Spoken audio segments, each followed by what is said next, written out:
안녕하세요. 저는 어느덧 입사 3년 차를 맞은 사회초년생 32살 남자입니다.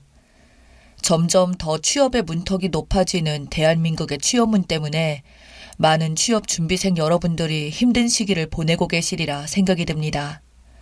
저 역시 마찬가지로 열심히 준비하고 60대 1의 경쟁률을 뚫고 치열하게 입사했던 첫 직장이었기에 더욱더 열심히 연차를 쌓아 올리고 있었어요. 직장생활 틈틈이 생기는 여가 시간마다 여러분들의 이런저런 사연들을 보고 들으면서 세상에 참 별별 사람들이 많구나 생각했던 저에게도 이렇게 사연을 직접 적어 보낼 만큼 크나큰 한 사건이 하나 생겨버렸죠. 몰랐습니다. 그것도 회사 내에서 말이죠. 참고로 저는 오래된 여자친구가 있고 저희 사이는 아주 무탈했어요. 큰 소리 내며 싸운 적도 한 번도 없고 서로 신뢰를 저버렸던 일 역시 일절 없었거든요. 그렇게 잔잔한 연애를 해오고 있던 제 인생에 불륜이라는 단어가 헤집고 들어온 건 다름 아닌 부장님 때문이었어요. 3년 동안 엎치락 뒤치락 장기 프로젝트를 맡아오며 나름대로 전우회를 쌓아올린 저희 파트에는 유일하게 팀 분위기를 해치는 오개티가 있었습니다. 역시 바로 부장님인데요. 말끝마다 욕설에 칭찬이나 인정은 기대마저 사치일 뿐 다른 사람의 의견 수렴 자체가 불가능한 스타일의 상사였죠.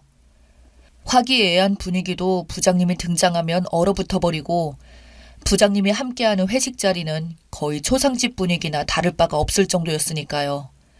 하지만 이런 부장님도 사장님 앞에서는 사장님의 기분을 어찌나 잘 맞추는지 그래서인지 지금까지 많은 경쟁자 속에서 부장까지 승진하며 탄탄한 회사 생활을 하고 있죠. 이 인간이 바로 제 인생에서 유일하게 거슬리는 사람이자 오늘의 주인공이기도 합니다. 저희 팀은 분기별로 해외 출장을 한 번씩 나가야 하는 일이 있습니다. 연계되어 있는 회사가 동남아 쪽에 있기 때문인데요. 직무 특성상 화상회의나 거래처와의 협업을 거의 도맡아 하기 때문에 항상 제가 고정 멤버로 속해 있어요. 분기별로 해외 나가면 좋지 않냐고요? 물론 좋을 수 있었죠. 또 다른 고정 멤버의 부장님은 없다면요. 평소에도 그렇지만 출장길은 단 둘이서 가야 하기 때문에 평소보다도 더 개인 비서를 넘어 노예를 부리듯이 사사건건 간섭하고 사소한 것도 모두 저에게 떠넘기죠. 저는 부장님과 4박 5일을 함께하는 일정이기에 저에게는 분기별로 찾아오는 출장이 항상 스트레스였어요. 그의 손과 발이 되어 자의와 상관없이 일거수일투족을 가까이서 지켜보게 되고 하기 싫어도 해야 되고 알기 싫어도 알게 되는 것이 많았죠. 그 중에 가장 최고봉이 바로 부장님의 불륜 사실이었어요. 아마 다른 팀원분들은 눈치채지 못했을 수도 있어요. 저 역시 부장님의 입에서 바람 핀다라는 말은 직접 들은 적은 없지만 의심을 할 수밖에 없는 수많은 정황들이 있었거든요. 출장만 갔다 오면 항상 면세점에서 비슷한 카테고리의 선물을 2개씩 사던 모습. 숙소에서 새벽 내내 희죽희죽 웃으며 주고받는 메시지.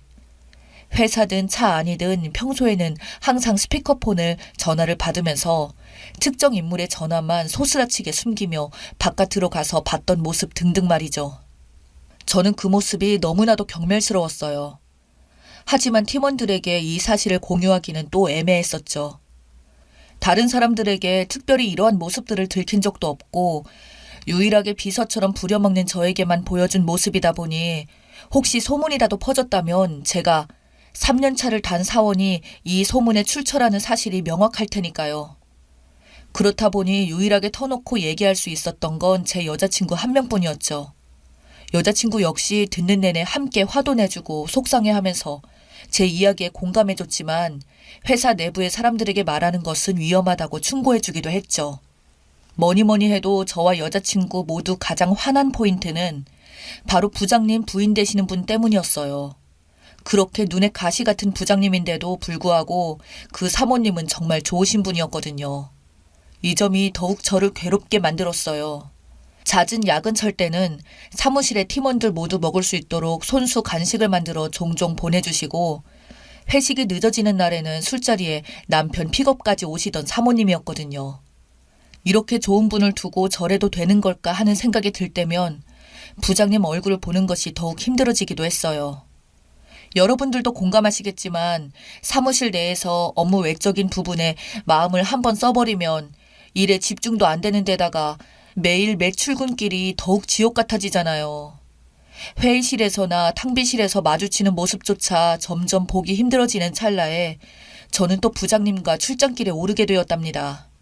물론 부장님과 둘이서요.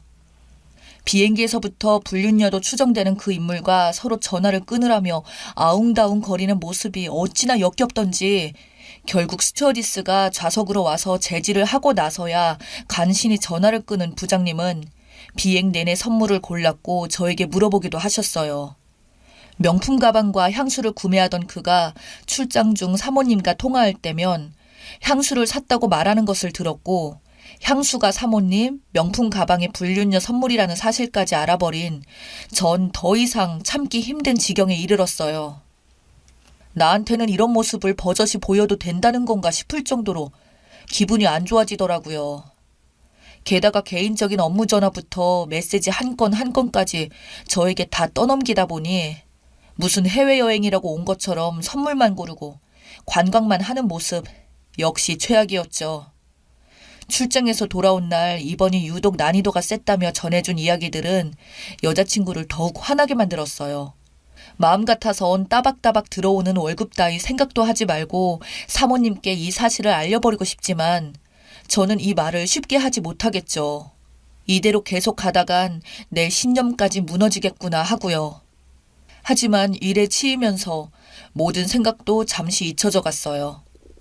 장기 프로젝트의 마무리 단계에 접어든 우리 팀은 거의 주 6일 풀 야근을 당연하게 생각할 정도로 바빠졌고 그로 인해 부장님에 대한 스트레스와 제 신념에 대한 고민을 서서히 잊혀지는 듯 했어요. 그러던 어느 날 사모님께서 아주 오래간만에 사무실을 찾으셨어요.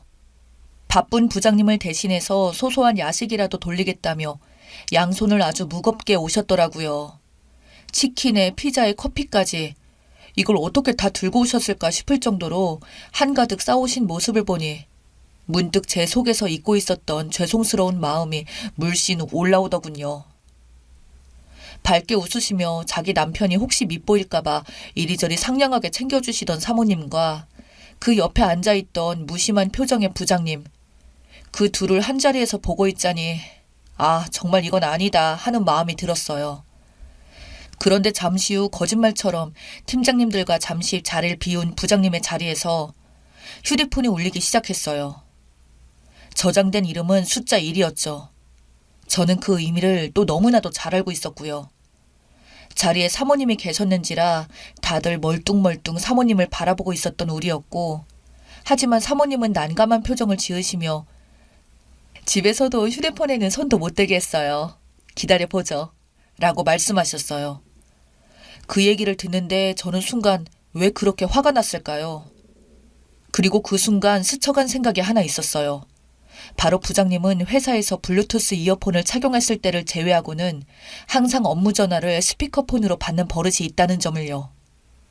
회의 도중에도 본인 업무 관련 전화가 울리면 회의 진행은 아랑곳하지 않고 그렇다고 회의실 밖으로 나가지도 않은 채 쩌렁쩌렁하게 본인 전화를 받아버리는 아나무인인 성격의 부장님. 부장님이 없는 자리에서 책상 위에 휴대폰이 업무 전화가 아닌 사적인 전화가 올 때면 언제나 제가 가져다 주곤 했던 생각도 나더라고요. 한편으로는 저도 그의 비밀을 유지하는 것에 어느 정도 일조를 한 것 같아서 마음이 좋지 않았죠. 이번엔 안 그래야지 하면서도 불륜녀로 추정되는 인물에게서 전화가 오는 걸 보면 저도 모르게 성급하게 부장님 전화 왔습니다. 하고 조용히 가져다 주는 제 모습이 어찌나 싫었는지 몰라요. 이런 마음에서 제가 받을까요? 저도 모르게 이렇게 대답을 해버렸어요. 그리고 부장님의 업무 전화는 거의 스피커폰으로 받으셨어요. 급한 전화일 수도 있어서 제가 대신 받기도 해요. 그 말과 동시에 저는 부장님 휴대폰에서 끝도 없이 울리던 그 전화를 받아버렸어요. 물론 스피커폰으로요. 그리고 제가 사모님께 드렸던 말은 틀림없는 사실이기도 하니까요. 오빠, 전화를 왜 이렇게 늦게 받아? 오빠 목소리 듣고 싶어서 죽는 줄 알았잖아. 낯선 중년 여성의 화난 듯한 목소리가 스피커폰으로 울려 퍼졌고 그 순간 회의실에는 정적만이 흘렀어요. 팀원들과 저 그리고 사모님 모두 휴대폰 화면만을 멍하게 바라볼 뿐이었죠. 여보세요? 여보세요? 회의실에 그 어떤 누구도 대답이 없자 수화기 속의 목소리는 잠시 당황한 듯 보였어요. 그리고 이내 곧 전화가 끊어져 버렸죠. 이윽고 부장님도 들어왔어요. 아무 일도 모르는 천하태평한 얼굴이었지요. 바로 그때 회의실 문을 닫는 부장님의 뒤통수에 아메리카노 테이크아웃 잔이 날아들었네요. 그리고 항상 천사와 같은 모습으로 팀원들을 살뜰히 챙기시던 사모님께서는 자리를 박차고 나가셨어요. 찍소리 한 번 못 내고 온몸에 커피로 흠뻑 젖자 어안이 벙벙한 표정을 짓던 부장님의 모습과 한마디 말도 없이 들고 있던 커피를 정확히 머리에 내리꽂던 사모님의 모습, 모두 제 예상 밖이었는지라 상당히 놀랐어요. 그렇게 두 분이 나가고 난 뒤 두 분의 이야기는 어떻게 되었는지 잘은 모르지만 최근에 전해 들은 이야기로는 별거에 들어갔다는 소식이 있기도 했어요. 나만 알고 있던 남의 악한 비밀을 시원하게 터뜨렸다는 사실에 속이 시원하게 됐지만 그 뒤는 딱히 생각해보지 않았던 터라 며칠 동안 고민도 많았고 눈치도 많이 봤는데요. 결론적으로 팀원 그 어떤 누구도 저에게 원래부터 알고 있었냐 혹은 일부러 그 전화를 받은 것이냐 같은 질문은 하지 않았어요. 내심 어떤 상황인지 알고 있지만 저에게 책임을 물어가지 않으려고 다 같이 입을 맞춰주는 느낌이더라고요. 전혀 생각 못했던 부분이었는지라 정말 감사하게 생각하고 있답니다. 덕분에 그 일이 있고 난 후로 저는 편안하고 무난하게 회사 생활을 잘하고 있고요. 그런데 더 좋은 소식이 뭔지 아세요? 어느 날 밤 사모님께서 그때 그 전화를 받아줘서 고마웠어요. 라는 문자 한 통을 받은 점과 더 이상 부장님이 저는 물론 팀원들 어느 누구에게도 개인적인 일을 떠넘기지 않았다는 점이랍니다.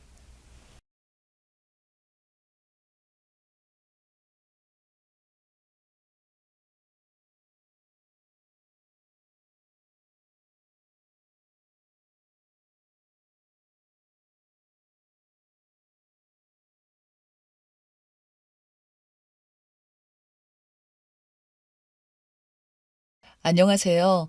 저는 이제 막 대학에 들어간 딸아이가 있고 창동에 살고 있는 48살 주부입니다. 저는 대학 친구를 따라가 성당에서 우연히 지금의 남편을 만나 2년의 연애 끝에 결혼을 했어요. 남편은 저와 동갑으로 때로는 친구 같고 또 때로는 오빠 같은 배려심 많고 자상한 사람이에요. 한 번도 다툰 적이 없었고 항상 제 편에서 제 이야기를 먼저 들어주고 제 뜻을 따라주었죠. 그러다 남편과 연애한 지 1년. 대전에 저희 아버지께서 혈액암 판정을 받으셨고 6개월 동안 항암 치료를 받으러 대학병원을 다닐 때 항상 저희 남편이 차로 모셔다 드리고 저희 아빠 마지막 임종 때도 끝까지 함께 해주었어요. 그런 그의 모습을 보며 저는 이 남자와 평생을 함께 하겠노라고 결심을 했고 지금의 제 남편이 되었네요. 결혼 후에도 제 남편은 늘 한결같았어요. 하나뿐인 저희 딸아이에게는 화 한 번 안 내고 한없이 자상한 아빠. 여전히 나를 사랑하고 나를 아껴주는 내 남편이었어요. 그런데 한 달 전 회사에서 일을 하고 있는데 남편에게 카톡이 오더군요. 여보, 나 할 말이 있는데. 뭔데? 왜 분위기 잡아? 우선 절대 화내지 말고 당신이 반대한다 해도 어떠한 일이 있어도 내 결정은 변하지 않는다는 걸 미리 말해둘게. 항상 제 계획에 따라주고 저에게 양보했던 남편인데 통보와도 같았던 남편의 말투에 저는 기분이 좀 상했어요. 완전 통보를 하네? 미안해. 그래도 당신이 동의해줬으면 좋겠어. 도대체 뭐야? 뭔데 뜸들여? 딱 한 달만. 더도 말고 딱 한 달만 해외에 거주하고 있던 고향 선배가 한국에 볼 일이 생겨서 한 달만 우리 집에서 지내기로 했어. 저는 너무 어이가 없었어요. 당신 미쳤나 봐. 지금 이 시국에 해외에서 온 외국인으로 인해 코로나 바이러스가 퍼져서 뉴스에서 난린데 어디서 오는지도 모르고 누군지도 모르는 낯선 사람을 집안에 들이겠다고? 게다가 우리 딸 대학생이야. 캐나다에서 왔어. 그리고 혹시 몰라서 출국 전에 검사 다 했고. 위험하진 않아. 정말로. 내가 정말 존경하는 선배야. 우리 딸 나보다 예뻐할 거야. 결정이야. 따라줘. 아, 그래. 그럼 나랑 주영이랑은 친정으로 갈게. 친정이라고? 주영이 학교는 어떻게 다니게? 당신 직장은? 지금 나 생각하는 거야? 주영 아빠는 그럼 생각 안 해? 나 생각하는 사람이 자기 마음대로 결정을 해? 낯선 사람이랑 뭘 어떻게 살아? 여보, 나한테 항상 자기가 먼저고 그래서 지금까지 자기 결정에 따라줬어. 진짜 친한 선배야. 정말 착해. 한 번만 내 결정에 따라주면 안 돼? 당신한테나 그럴 수도 있지. 모르겠다. 맘대로 해. 나 회사 다니느라 바빠서 못 챙겨. 안 챙겨도 돼. 그리고 내일 올 거니까 그렇게 알아도. 작은 방 하나는 옷방에, 하나는 창고로 쓰고 있잖아. 우선 당신이 주영이랑 같이 자. 내가 형이랑 안방에서 잘게. 아, 당신 마음대로 해. 그렇게 남편의 대학 선배라는 사람은 저희 집에 들어와 같이 생활하게 되었어요.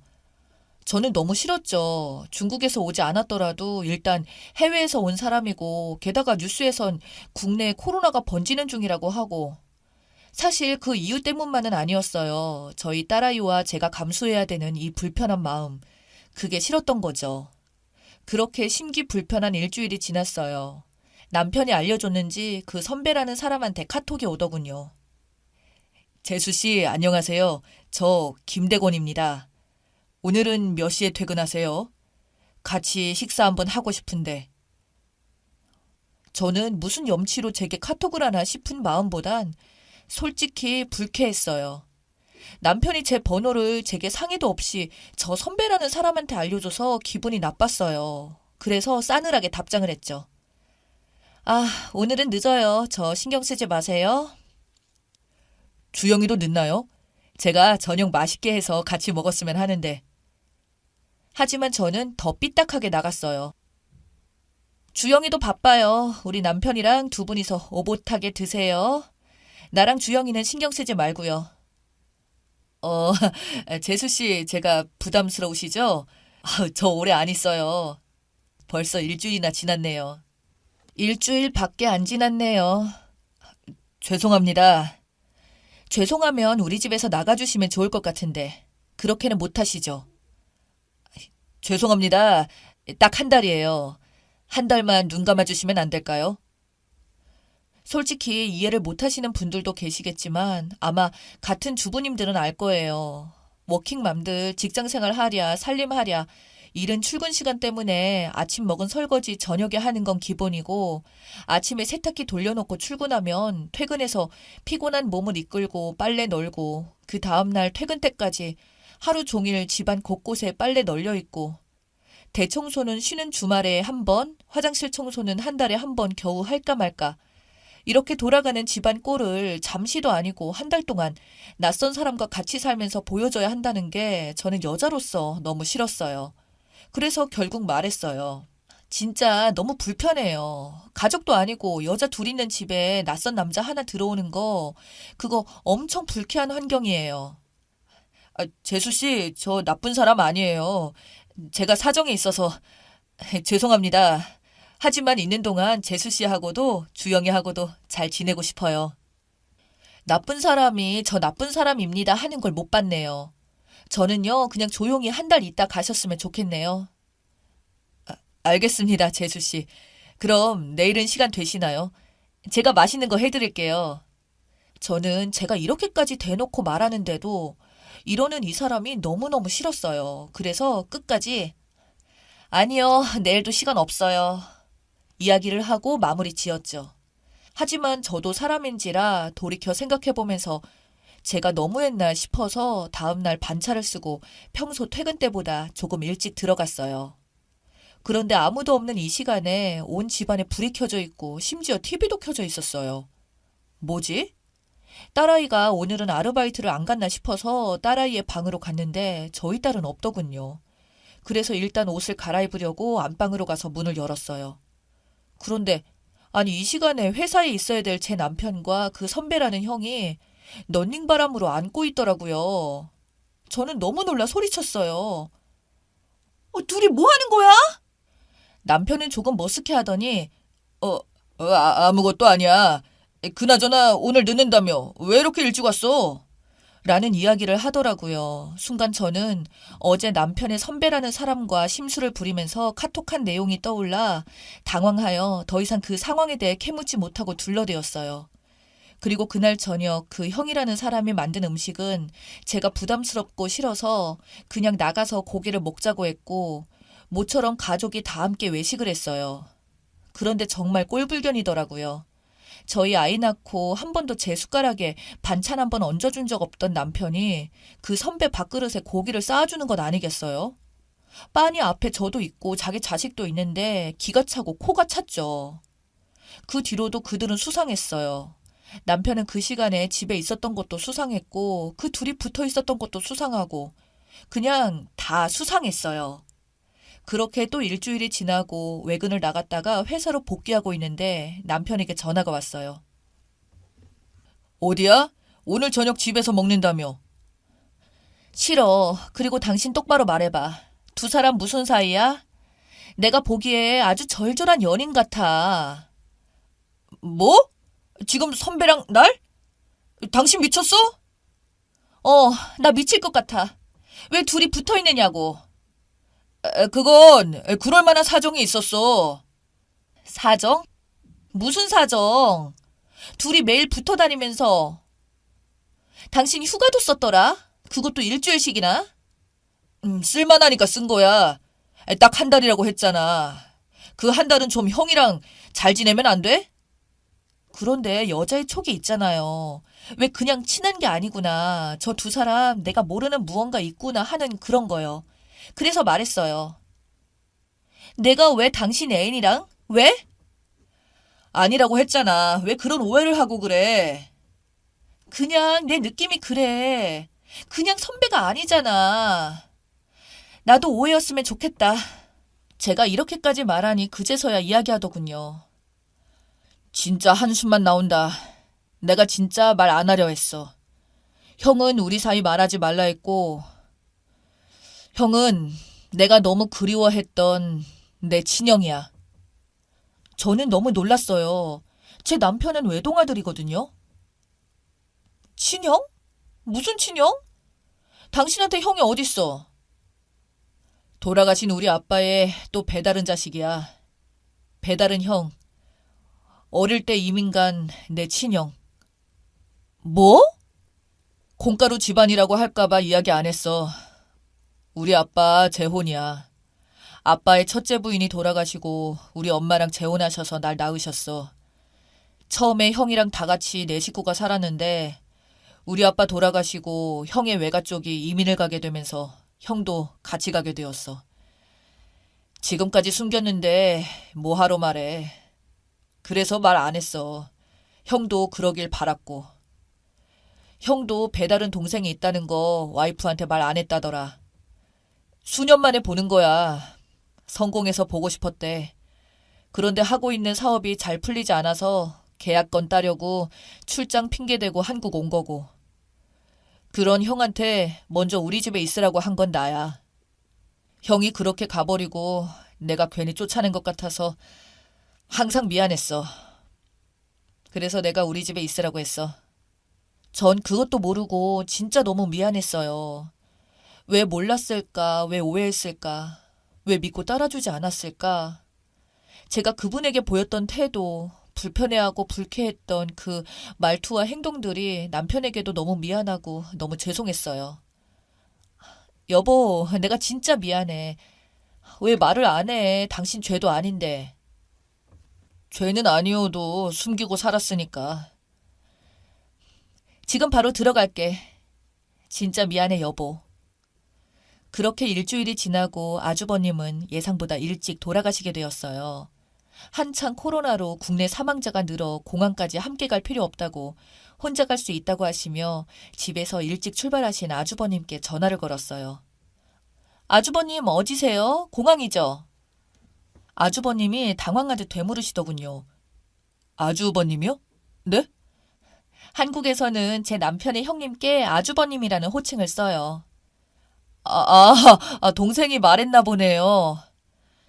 그동안 정말 죄송해요. 죄송해요, 아주버님. 아니에요, 재수씨. 제 인생의 가장 기쁜 일주일이었어요.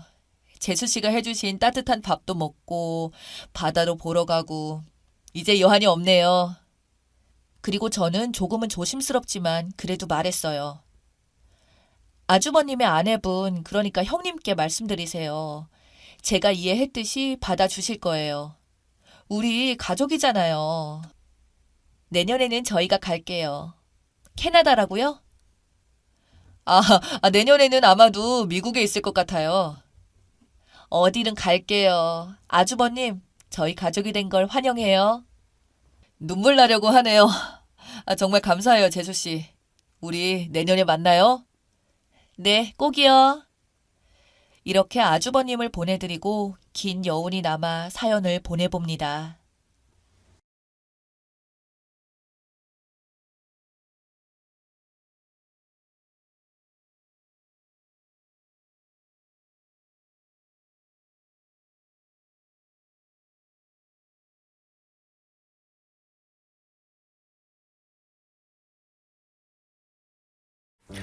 안녕하세요. 평소 보기만 하다가 기가 막히는 일이 생겨 글을 써봅니다.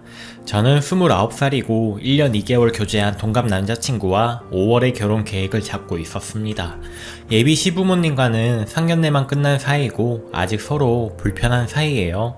상견례 마치고 남자친구 통해서 계속 주말마다 집으로 놀러와라 하시는데 솔직히 예비시댁에 별다른 일도 없이 놀러가는 것보단 아직은 남자친구랑 밖에서 노는 게 더 좋아서 오라는 얘기를 많이 하셨는데 안 갔습니다. 근데 남자친구 어머니께서 남자친구한테 토요일에 형님 내외분이 예비시댁에 오신다고 꼭 저희한테 인사하러 오라고 하시더라고요. 형님네와 긴 대화는 한 적이 없어서 이번에 좀 친해져야 하나 싶기도 하고 간곡하게 이야기하시는 것 같아서 거절하지 않고 가게 되었습니다. 저도 처음으로 예비시댁 방문하는 거라 좀 떨리더라고요.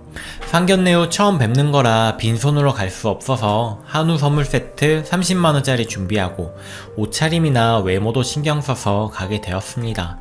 점심시간이 약속 시간이었기에 솔직한 마음으로는 당연히 점심이 차려져 있을 줄 알았습니다. 근데 보통 그러지 않나요? 우리 집에 남자친구가 올 때마다 엄마가 저희는 아버지 돌아가셔서 홀 어머니세요. 갈비찜, 잡채, 꽃게탕 등등 잔치 음식으로 한상 가득 차렸었어요. 사위는 장모 사랑이라고 사위 위하는 마음 가득 담아 준비하시고 남자친구한테도 늘 조심스럽게 대하시거든요. 그래서 남자친구도 우리 집에 왔다 가면 늘 사랑받는 기분이라고 이야기하곤 했어요. 제가 도착한 게 12시 반이었는데요. 와, 생각하니까 또 눈물이 왈칵 나네요. 남자친구 어머니가 저를 보시자마자 황태찜 해줄게 하시대요. 그래서 그러려니 했는데 형님이 그때 콩나물을 다듬고 있는 거예요. 서로 인사 마치자마자 어머니가 너도 뻘쭘하니 있으니 좀 그렇지? 와서 같이 콩나물 다듬고 황태 좀 잘라라. 크게 먹고 싶음 크게 자르고 작게 먹고 싶음 작게 자르고 알아서 해라 이러시는 거예요. 좀 황당해서 남자친구를 봤더니 뭐가 문제냐는 식의 평온하고 미소 띈 얼굴로 저를 주방에 두고 자기 형한테 가더라고요.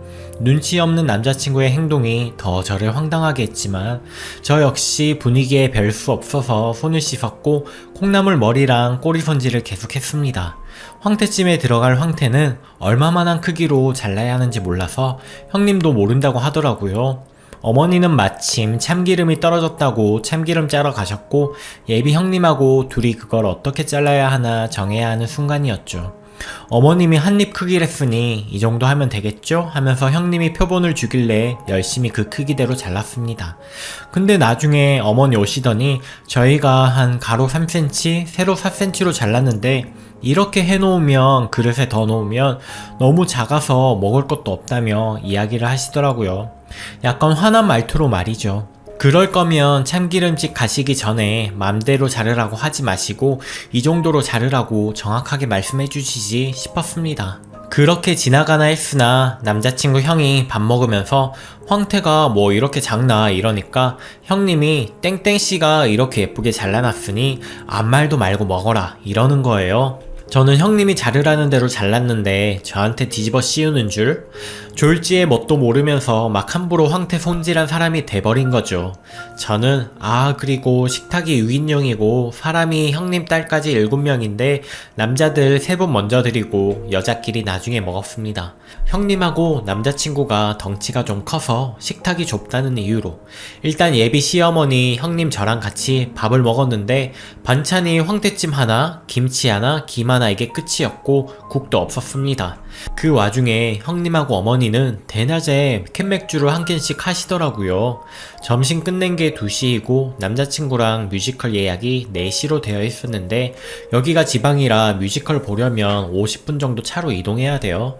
근데 2시에 밥을 다 먹었는데 시어머니 가만히 계시고 형님도 가만히 계시는 거예요. 남은 맥주를 홀짝 거리시면서 계속 수다 산매경에 빠지셨는데 저는 모르는 분들 이야기도 하고 시간은 흐르니 초조해지더라고요. 그 자리 자체가 불편하기도 했는데 저는 안중에도 없는 분위기가 저를 더 불편하게 만들었던 것 같습니다. 나보고 설거지를 하라는 건가 싶기도 하고 저도 처음 인사 갔는데 뭐 그렇게까지 해야 되나 오기가 생겨서 안 하고 계속 앉아 있었습니다. 30분이 지나도 40분이 지나도 뮤지컬 시간에 맞추려면 출발해야 하는 시간이 15분 남았는데 계속 아무도 뒷정리를 안 하길래 너무 짜증나서 그냥 제가 설거지 했더니 기다렸다는 듯이 둘이 설거지 잘한다느니 너는 동서 시집살이 하겠다느니 애가 동작이 빠르다면서 날렵하다는 둥 뒤에서 그러고 있네요. 칭찬인데도 듣기 불편한 그런 말들이 들리는데 어찌나 속이 끓던지. 그리고 나서 어디 볼 일 있다고 남자친구하고 나오는데 어머니 내일도 형님 있으니 또 점심 먹으러 와라. 자주 봐야 정이 들지 하시대요. 주말 이틀 내내 데이트하려고 했는데 남자친구 의견을 구하기 위해 얼굴을 봤더니 역시 생구 눕더니 내일도 오자는 식으로 작게 오자 이러는 거예요. 눈치 없는 놈. 일단 뮤지컬을 보긴 했는데 머리에 들어오지도 않더군요. 뮤지컬 보고 술 먹으러 갔다가 뭐 이상한 점 없었냐고 사람이 처음 집에 갔는데 그때 재료 준비부터 해서 설거지까지 내가 했다고 형님은 자기가 시키는 대로 했는데 내가 한 걸로 몰아가더라고요. 얘기를 꺼냈죠. 그리고 대판 싸웠고요. 남자친구는 철저히 자기 가족 편만 들더라고요. 예민하게 받아들인다는 둥 엄마나 형님이 그냥 한 말에 왜 그렇게 남의 식구처럼 구냐는 둥 말이죠. 그리고 오늘 오전에 카톡이 왔는데 자기 엄마한테 오자마자 설거지랑 황태찜 손질시킨 거 뭐라고 했더니 시어머니께서 말씀하시길 지가 우리 셋의 대화에 못 껴서 설거지한 걸 왜 우리한테 그러냐. 제가 무슨 식구지 손님이냐 예민하다 그러셨대요. 그리고 예비 시아버지만 처음 온 애한테 왜 설거지를 시키느냐고 하셨대요. 그리고 처음에 식사하면서 남자친구 아버님이 같이 먹자고 빈말은 해주셨습니다. 상견례 때도 그렇고 아버님은 그래도 저를 배려하는 느낌이 항상 있으셨던 분이셨거든요. 그리고 남자친구는 아무 자각이 없고 자기 어머니가 편하게 생각해서 그런 거라고 정말 제 입장은 하나도 생각 않고 무조건 어제 점심 먹으러 오라 했는데 일방적으로 제가 싸우고 안 갔다고 버릇없다고 하네요. 헤어지자고 통보해 놓은 상태인데 기분이 정말 말로 표현이 안 되게 거지 같습니다. 결혼 안 하는 게 맞겠죠? 후기입니다. 출근해서 확인하니 댓글이 너무 많이 달렸네요. 어제 퇴근할 때까지 확인하다가 집에 가서 엄마랑 상의하고 너무 속상해서 울다가 잠들었다가 새벽에 깼는데 구 남친한테 전화하고 문자가 와 있네요. 카톡이랑 전화는 차단하고 문자는 스팸 처리했는데 메시지는 스팸 메시지함에 저장이 됐네요. 구구절절 긴 문자에 요지는 어머니가 많이 속상해 하신다고 어머니는 정말 그런 의도가 아니었고 가족처럼 생각했는데 제가 너무 예비시댁에 왕래를 안 하려고 하는 게 보여서 속성으로 친해지려고 일부러 더 스스럼 없이 대한 거다. 남자들이 먼저 식사를 한 부분도 역시 식탁이 좁아서 다 같이 먹을 수 없는 데다 빨리 먹고 여자들한테 비켜줘야 해서 식사 속도가 빠른 남자들이 먼저 먹은 거다. 애초에 손님으로 생각하지 않은 건 어차피 상견례도 끝나고 이제 한 식구 될 건데 내외할 필요가 있겠느냐는 생각에서였다고. 그냥 구구절절 변명이네요. 그리고 남자친구하고 대화하면서 어머니 얘기를 가끔 들으면 늘 하던 얘기가 그거였습니다. 남자친구 형 부인이 시어머니 한 분 정말 잘 만났다고, 정말 너무 아주 좋은 시어머니라고 그렇게 강조를 하신대요. 제가 결혼한다고 했을 때 형 부인한테 말했더니 다른 건 몰라도 시어머니는 정말 괜찮으시고 좋으시다고 전해달라고까지 했대요. 그래서 제가 너무 마음을 푹 놓고 있었나 봅니다. 어머니도 어머니지만 결혼했다면 형님 될 분도 보통이 아니고 그 집에 머무르는 시간이 3시간밖에 되지 않았지만 들어가는 순간부터 기빨리고 제가 뭘 주체적으로 결정하고 화를 내고 생각할 겨를도 없어지는 바보가 되는 듯한 느낌이 들었습니다. 문제는 분명히 자각하고 있었는데 그래도 여기서 엎으면 엄마 얼굴에 먹칠하는 거지 생각으로 꾹 참았고요. 사실 남자친구가 그렇게까지 저를 공감 못하고 자기 가족 역성만 들 줄은 상상도 못했고요. 이게 너무 비참합니다. 나는 남자친구에게 겨우 그 정도의 사람이었다는 게 늘 가족보다 내가 우선이라고 했는데 이런 상황에 놓이니 그냥 너무 하찮은 취급이네요. 남자친구라도 제 마음을 위로해 주었다면 이 상황이 해결될 수 있었을 것 같은데요. 겨우 이 정도의 사람을 동반자 감으로 생각했다는 게 너무 웃기고요. 1년 2개월간 추억들이 너무 아깝고 그렇게 알콩달콩 연애했던 다정했던 남자친구가 지금 이 남자가 맞는지 혼란스럽고 마음이 너무너무 아픕니다. 엄마가 불러서 좋게 타이르고 나서 서로 좋게 헤어지라고 하시는데 저는 아직도 저 사람한테 정이 남아있는 저 자신이 너무 화가 나네요. 그렇지만 저도 알 것 같아요. 이런 결혼은 하면 결국 지금 남아있는 정도 뭐도 없이 원수처럼 이혼하게 될 거란 거. 그리고 이런 문제로 일요일에 점심도 구멍내고 자기 아들 마음고생시킨, 이미 예민하게 찍힌 아들 여자친구 결혼하면 뭐 잘해주겠어요? 이미 처음부터 어그러진 관계에 다시 끼워 맞춘다고 해도 저만 이상한 여자 돼서 이혼하겠죠. 그쪽 어머니가 우리 헤어진 거 알고 아들 힘들까봐 새벽에 속상해서 혼자 흐느껴 우신다고 하시는데 정말 제가 울고 싶네요. 엄마 말씀대로 경력 쌓아서 혼자 사는 게 어떤지 생각해 봐야겠습니다. 이제 마음이 꽉 닫혀버리고 사람도 무섭네요. 저는 세무회계법인에 근무 중인데 세무공무원 자격증 시험을 병행하면서 근무 중인데 제가 공무원이 됐다면 대우가 달라졌을까요? 남자친구는 우체국 계약직 청원경찰로 근무하고 급여는 제가 더 많이 받는 걸로 알고 있습니다. 시부모님 인맥으로 결혼식 축의금 들어오는 것 빼고는 이것도 시부모님이 가져가실 거라고 미리 못 박아두셨습니다. 상견례 때. 다 저희 힘으로 하려고 했고 학교 졸업하고 군대까지 갔다 와서 실제 경제 활동한 기간이 3년도 채 되지 않는 남자친구에 비해 저는 6년째 근무 중이고 엄마가 생활비도 안 받으시고 결혼자금 모아주셔서 아버지 돌아가실 때 받은 제 몫의 유산 조금과 모아놓은 돈이 1억 정도 있는 걸로 지방에 아파트 전세 하나 얻어서 같이 시작하려고 했는데요. 시부모님 사정도 뻔히 알고 부담하기 싫어서요. 상견례는 마쳤고 3월에 집 알아보면서 구체적으로 결혼 계획을 잡으려고 하고 있는데 전염병이나 바이러스 때문에 식을 미루고 그냥 집만 구해지면 같이 살다가 결혼하자 여기까지 진행돼서 예약을 취소하고 위약금 물고 그런 상태는 아닙니다. 제가 사는 곳은 경상도 읍내고 남자친구 집은 면단이 아주 시골이에요. 식장은 잡으려면 다음 주로도 바로 잡을 수 있고 그래서 미리 예약 안 해놓은 게 정말 다행이네요. 이 와중에 친구들은 다 알고 있습니다. 결혼한다는 거. 좁은 동네라서 이제 뭐 거의 파혼녀 되는 거죠 뭐. 그리고 웃기게도 형님네가 시부모님한테 좀 너무 소홀하다고 남자친구가 늘 서운하게 해서 우리가 잘하자 마음으로 정말 잘하려고 생각하고 있었는데 남자친구는 그러대요. 네가 연애할 때 나한테 부모님에 대해 했던 모든 말은 다 거짓말이었고 허언이었다고. 그런 말이 진심이었다면 이런 일로 결혼 깨잔 소리는 안 할 거라고. 그리고 남자친구는 저랑 헤어지면 폐인 될 거고 정신병자 될 거다. 이런 소리를 해왔습니다.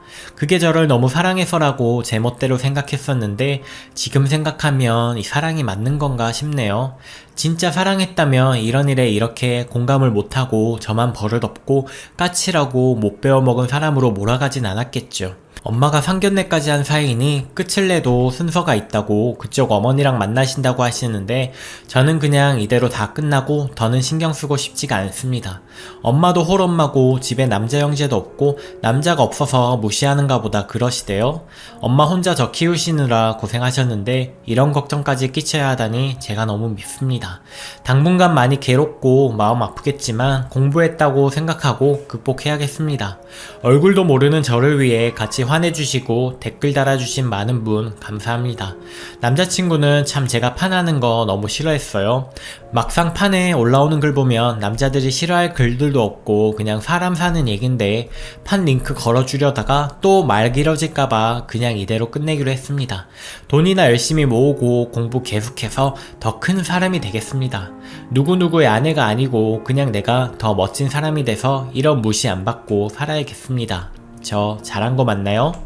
베스트 댓글입니다. 뭐가 잘못된 건지 모르는 전 남친 힘들게 이해시킬 필요가 없습니다. 어차피 이해 못하고 그 집 식구들 다 뭐가 잘못된 건지 구구절절 설명해도 몰라요. 알면 안 그랬겠죠.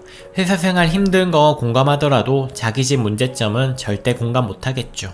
손님한테 일 시키는 걸 당연하게 생각하고 지 혼자 밥 처먹는 인간인데 댓글이 헤어지는 건 당연한 거고 한우 세트 값이나 받아요. 무시당한 거 맞냐고 질문했는데 무시 정도를 넘어선 겁니다. 딸아이 키우는 엄마라서 그런지 남의 일이지만 열이 확 오르는 것이 화가 나네요. 오늘의 사연은 여기까지입니다. 여러분의 생각은 어떠신가요? 더욱 재미있는 다음 영상에서 다시 만날게요. 오늘도 행복한 하루 보내세요.